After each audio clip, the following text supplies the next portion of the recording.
You're too cold to conquer fear without me. Watch the treacherous path clear and listen, my heart beats loudly. Fear exists primarily so that there is a balance, but I refuse its call for injustice to go unchallenged. Marry your insecurities, they'll leave you standing at the altar. Your scrutiny will always demand that my direction falter. Alternations between sciences and religion, created by men and women to throw a canvas over the gorgeous world we live in. I must admit, at first it hurt to know so many would averse me. With grit and with wit, I insist on striving curse-free. See, you exist. Senses are what connect you to my words. Hear this. You can see me, taste life, and smell what feels right as stripes disperse. What's worse is this verse filled with verbs is plastic to you. Entertaining at first, but eventually recyclable when used. What's youth? It doesn't exist anymore. I can't live in a world where my children will never be safe to step out my door.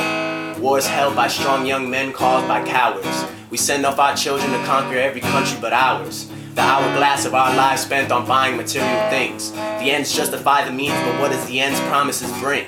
Meaning is what we all search for, as other human beings backed by the church tell you what you're born for. Now, before the world's hypocrites start whipping out pointed fingertips, be patient, cause no one on earth is innocent, so make space in eternal damnation. Hesitation swirls within when asked to hold hands with your fellow man, but to drop the hammer on those who stand with sin, all thoughts disbands. Understanding is key when examining the actions of our sisters and brothers, because we must promote our ideas without misrepresenting the ideas of others.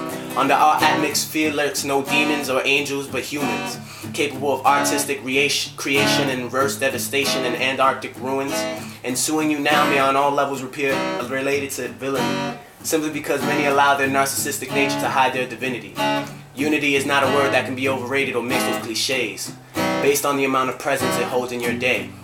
Eye contact should not be cast with the many body languages of disrespect, accepted as the key to opening the intellectual. So please assess the emotions of the individuals to the right and left of you. They too recognize the responsible weight my words hold are not unbearable, but are that of simple necessity. For the audience to devote their energy to the way I pour out my heart successfully is pure evidence that common sense is not a commodity, or a twisted dance with debauchery. And maybe when you were young you were asked not to speak, but not me. I must protest the robbery of identity, and all that I offer you here is what's left to me, because I will surrender only to love.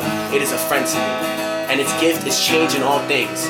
Its vibration holds power over tectonic shifts and spiritual kisses that warms the soul as ocean rifts sing. Sanity is insanity. My vocabulary paints a picture no being could hold fear of. This utopia built by bricks of naivety bear a cornucopia of hidden support beams of hope, put in place by those who are groped by ropes of nose around their throat. In big bold letters scribble a mental note how a young man tried to change your life today. Or do me one better, riddle holes in excuses that allow you to let time escape. Even now you question why this day, why this instant, as the familiar thoughts we had just shared had just slipped to the bottom of your to-do list. Coincidences and amplified vibration of energy, aimed at the universe to fulfill our wishes. Listeners in tune with whatever name of emotion you apply to this, sway planets with the force of imagination. Exaggeration of all that is in fact an image painted long ago by the so-called delusional, who once stood at the end of pointed fingertips of political powers who control and can't resist using you. Of course I feel failure, but I will not allow failure to give definitive purpose. Fear is a natural human tendency, therefore reason. But then, so is courage. I'm convinced.